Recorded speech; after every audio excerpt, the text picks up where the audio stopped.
Hey guys, welcome back. It's been a little bit of a while. Sort of been busy trading. Had a lot of work to get done. But back with the usual schedule.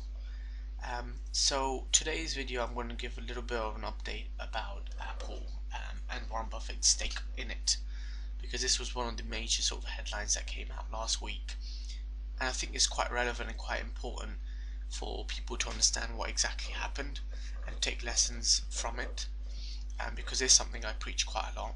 Um, so firstly, let's just talk about what actually happened to the stock. So we had peaked in about October of 2018, and we had a drawdown about close to 40% by January, which was about 3 months. So in one quarter, we got a drop of around 40%. Would have Apple been a good buy at 40%? Well, obviously now looking at it, it looks like it would have been, but even then, I'm not necessarily that keen on it. The reason being is because you've got to understand the situation Apple is in at the moment, and what the future of the company is. Half a decade ago, the future was that the iPhone business was growing and getting big. Now, the business that they majority get most of their revenue from, which is the iPhone business, is now starting to get stagnant. So where is the big sort of income going to come from? Obviously, they will still be churning out a lot of money in revenue and profits, but the idea is growth. The stock is just going to work on growth. It's not going to work on whether they made, if they made, I don't know, whatever billion last year, same billion this year, and it's not going to get investors happy. So the idea is to get in a company that you think that's going to grow. And where is the growth going to come from? Now, there are talks that it could be in the service business, which could be true. They have started to push that up, but you have to bear in mind on what the competition is also doing, and where if people start even leaving Apple phones, then if the amount of customers go down, the service business, if it starts doing well, it will not really help the business as a whole. But anyway, so speaking of this, Warren Buffett obviously was buying, I think, from January of 2018 or 2017. I just know that he was buying sorry, actually, he started buying around here. So he started buying when the stock was around 100 and kept adding and adding while the stock was going up towards 160. So I think, in my opinion, his average price would have been, because as he kept buying up, would have been close to about 140, 150 potentially. Maybe even higher, to be honest, because he was buying more aggressively as it was going up, because he felt that this company is a great one to invest in, and so he kept adding more and more. But the funny turnaround, which is probably I've never heard, at least ever, about Warren Buffett, is when he bought into a company this soon and he trimmed down his stake. So when the sort of crash, if you will, of the stock happened, obviously they reported the quarterly filings as they do. So this is from the last quarter, and they had actually trimmed down in his Apple stake.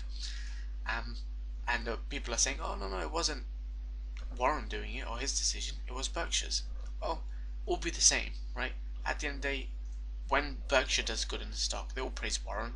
When Warren does the stock, it still comes into Berkshire's success. So I think it would be naive to think, oh yeah, it wasn't Buffett's idea.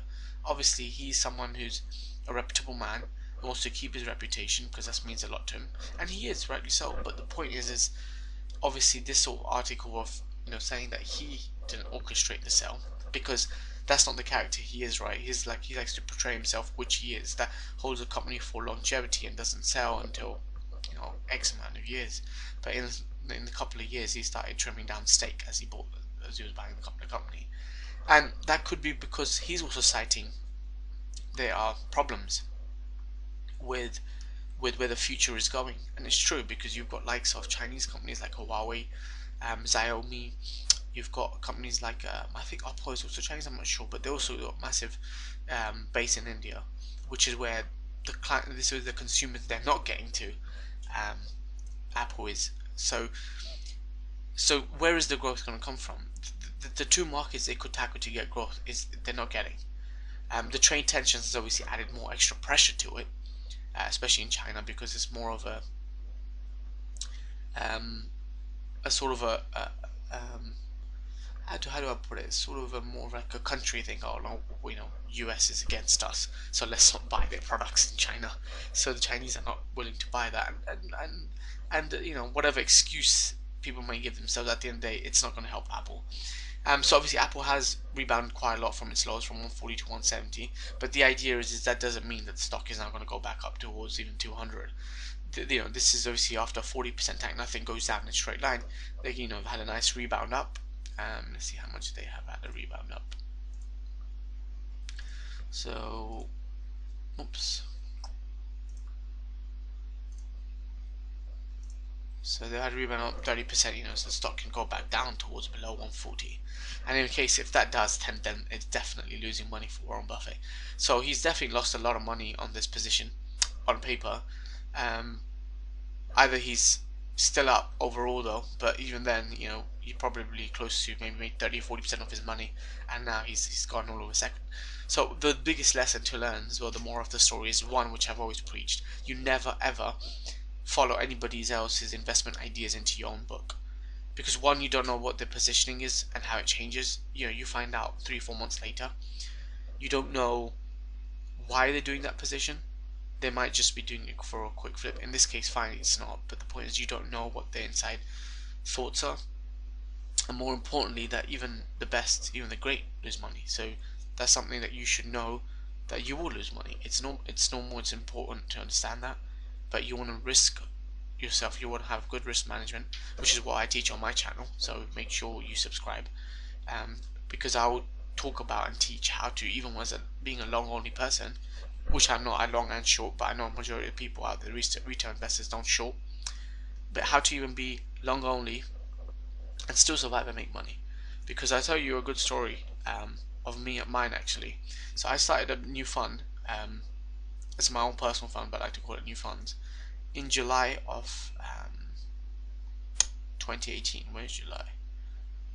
June, July, yeah.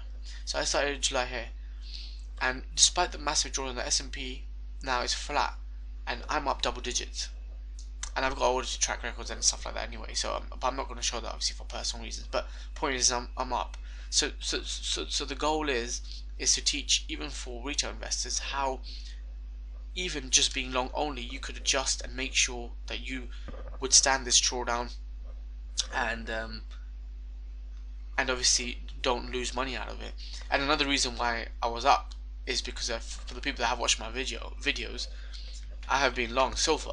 So again, long only doesn't just mean I just long only equity. Just long only means I'm just longing, different assets. But that's how you play it smart. So if you look at silver, it's done great. It's had a bit of a rebound, but it's also, so it had a bit of a decline, but then it's also back rebound. So anyone that's been buying into silver, like I mentioned, you've been making quite good money, especially because it's a leveraged product. But that's another reason why you need to make sure this is like hedging your risk, because longing the commodities is basically get a hedge against your stocks, because when stocks go down, generally commodities go up, precious metals in particular. But anyway, hopefully you like this video. Please subscribe, like, comment, let me know what you want to see next, and I'll see you guys in the next one.